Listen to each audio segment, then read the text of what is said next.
हमारे पास exercise number 1 है और हमने सॉल्व करना है जो हमारे पास जितने भी सवालात हैं। ये सारे के सारे सवालात ये प्लस के हैं, यानी एडिशन के हैं। अहम बात जो यहाँ पर हमने देखनी है वो ये है कि हमारे पास दो रकमें होती हैं जिनको हम प्लस कर रहे होते हैं। तो पहली रकम को हम कहते हैं एडेंड और जो दूसरी रकम होती है उसको भी हम कहते हैं एडेंड, यानी एडेंड प्लस एडेंड। तो जो जवाब आता है हमारे पास उसको हम कहते हैं सम। ये डी है, एडेंड प्लस एडेंड। तो जो हमारे पास जवाब आता है उसको हम सम कहते हैं। अच्छा, इसके तरीकाकार क्या होगा कि वंस वाली जो डिजिट है वो प्लस होगा, टेंस में टेंस वाला डिजिट, हंड्रेड्स में हंड्रेड्स और थाउजेंड में थाउजेंड, और ये सिलसिला इसी तरह चलता रहता है। ऐसा नहीं हो सकता कि वंस में आप ये टेंस वाला डिजिट प्लस कर दें या हंड्रेड्स में ये वंस वाला प्लस कर दें, ऐसा नहीं हो सकता।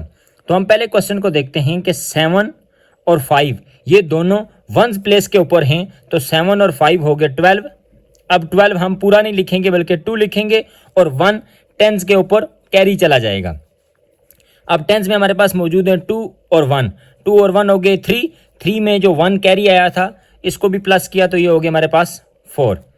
अब कैरी कोई नहीं गया क्योंकि कैरी तो 9 के बाद ही जाता है। हंड्रेड्स वाली हमारे पास डिजिट्स हैं 9 + 4 = 13। 13 में हम 3 लिखेंगे, 1 1000 के ऊपर कैरी चला जाएगा। 3 और 2 5 में जो 1 कैरी आया उसको प्लस करेंगे तो 6, और जो 10,000 वाली प्लेस पर जो डिजिट है उसके साथ वाला बिलमुकाबिल कोई नहीं है तो 1 को हम एज इट इज़ नीचे ले आएंगे। तो अब हमारे पास जो सम बनेगा वो बनेगा 16,342। अब हमने यहाँ कामा भी लगाना है तो कामा हम राइट हैंड साइड वाली तरफ से लगाते हैं और हर 3 डिजिट्स के बाद लगाते हैं। तो 1 2 और 3 के बाद हमने कामा लगाया तो ये बन गया 16,342। हम एक और क्वेश्चन देख लेते हैं। बी वाली जो हमारे पास जुज़ है हम उसको देखते हैं कि हमारे पास ये जो ऊपर वाली रकम है हमने कहा कि इसको कहते हैं एडेंड, और जो नीचे वाली है इसको भी हम कहते हैं एडेंड, और जो हमारे पास जवाब आएगा उसको हम कहेंगे कि हमारे पास सम क्या है। हमने सम फाइंड करना है। वंस वाली प्लेस के ऊपर 2 डिजिट्स हैं 1 और 9, ये 10 हो गए तो यहाँ पर 0 हम लगाएंगे, 1 टेंस के ऊपर कैरी चला जाएगा। 2 और 4 6 में 1 प्लस करेंगे जो कैरी आएगा तो ये आ गया 7। हंड्रेड्स वाली प्लेस के ऊपर हैं 3 और 6, ये आ गया 9। 1000 वाली प्लेस के ऊपर डिजिट्स हैं 5 और 4 भी होते हैं 9, और 10,000 के नीचे उसके कोरस्पॉन्डेंस कोई भी नहीं है तो 3 को हम एज इट इज़ नीचे ले आएंगे। अब हम कामे का इस्तेमाल करते हैं दाएं तरफ से 3 डिजिट के बाद 1 2 3, तो हमारे पास जवाब आ जाएगा 39,970। इसको हम कहते हैं सम। अब हम कुछ स्टेटमेंट क्वेश्चंस देख लेते हैं कि हमारे पास स्टेटमेंट क्वेश्चंस कौन से हैं। उनसे पहले हम देख लेते हैं कि देखें ये जो ऊपर नीचे रख कर हम प्लस कर रहे हैं, जैसे हमने 2 एग्जांपल्स भी की हैं, इसको हम कहते हैं कि ये वर्टिकल पोजीशन में हमारे पास 2 नंबर्स हैं। अब ये जो हमारे पास क्वेश्चन नंबर 2 है कि सॉल्व द फॉलोइंग क्वेश्चंस, हमारे पास यहाँ पर देखें ये पहली रकम है, पहली टर्म है, ये दूसरी टर्म है, लेकिन ये जिस तरतीब में लिखी हुई है इसको हम कहते हैं हॉरिजॉन्टल टर्म्स या हॉरिजॉन्टल ऑर्डर। तो हमारे पास जमा करने के 2 तरीके हैं, एक है वर्टिकल तरीके से हम टर्म्स को ऊपर नीचे रखकर जमा करें, और दूसरा है कि आगे पीछे रखकर हम टर्म्स को जमा करें, इसको कहते हैं हॉरिजॉन्टल टर्म्स। अब हम कुछ स्टेटमेंट क्वेश्चंस देख लेते हैं। Nida bought a second hand laptop for ₹59,450 थी।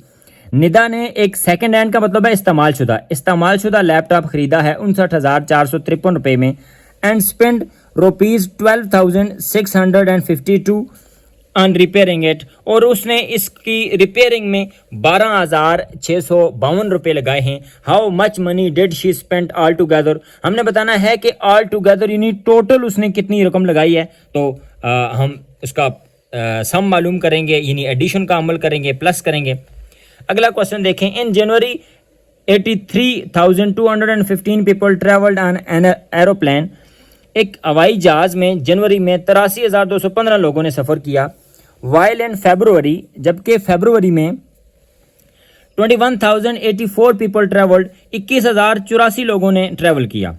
How many total passengers travelled in these 2 months, हमने बताना है कि इन दोनों महीनों में टोटल कितने पैसेंजर्स ने ट्रैवल किया। तो जब भी बात आएगी टोटल की या ऊपर हमने पढ़ा था ऑल टुगेदर की, तो इसका मतलब है कि हमने सम मालूम करना है। अगला क्वेश्चन देखें। In a library there are 42,725 books, एक लाइब्रेरी है उसमें हमारे पास 42,725 किताबें हैं। The administration decided to add 22,500 new books, administration यानी जो इंतज़ामिया है उसने मजीद इसमें 22,500 किताबें डाली हैं। अब हमने क्या मालूम करना है, दो चीज़ें हैं। Find the total number of books in the library, हमने लाइब्रेरी में टोटल नंबर ऑफ बुक्स मालूम करना है। तो जब भी बात टोटल की आएगी तो इसका मतलब हम प्लस करेंगे, 42,725 में हम 22,500 प्लस करेंगे। अच्छा, जो हमारे पास जवाब आ गया वो तो आ गया सम।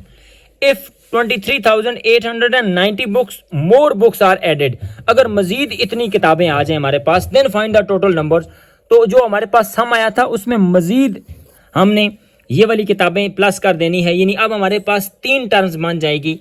पहले ये वाली प्लस की जो सम आया वो जवाब आ गया हमारे पास ए जुज का। अब वो जो सम आया उस सम में अगर हम ये 23,890 प्लस कर देंगे तो वो जो सम आएगा वो हमारे पास बी का आएगा। अगला क्वेश्चन देखें। अ बस कवर्ड 23,672 किलोमीटर इन 1 month, एक बस एक महीने में 23,672 किलोमीटर का सफर तय करती है। The next month the same bus covered a distance of 31,716 kilometre, अगले महीने उसने 31,716 किलोमीटर का फासला तय किया। Find the total distance covered in 2 months, हमने टोटल डिस्टेंस मालूम करना है, मतलब इसको और इसको प्लस कर देना है। In which month did it cover more distance, अब हमने बताना है कि ज़्यादा फासला उसने किस महीने में तय किया है। तो ज़ाहिर है पहले महीने में 23,000 था, दूसरे में 31,000 है, तो ज़ाहिर है ये सेकंड मंथ में उसने ज़्यादा फासला तय किया है। तो हम रिफ्लेक्शन देख लेते हैं, रिव्यू देख लेते हैं कि हमने ये कहा कि जो हम एडिशन का अमल करते हैं उसमें हमारे पास 2 या 2 से ज़्यादा टर्म्स होती हैं, उनमें से हर एक टर्म को हम एडेंड कहते हैं। और जो एडेंड, जब 2 या 2 से ज़्यादा टर्म्स एडेंड होकर जो हमारे पास रिजल्ट आता है, जो जवाब आता है, उसको हम कहते हैं कि ये हमारे पास सम आया है। और हमने क्या देखा कि वंस में वंस वाले डिजिट ही प्लस होंगे, टेंस में टेंस वाले ही, हंड्रेड्स में हंड्रेड्स वाले ही, और ये सिलसिला आगे चलेगा। और हम दाएं तरफ से हर 3 डिजिट्स के बाद कामा का इस्तेमाल करते हैं। और फिर हमने आखिर में कुछ स्टेटमेंट क्वेश्चंस, कुछ वर्ड प्रॉब्लम्स भी देखे।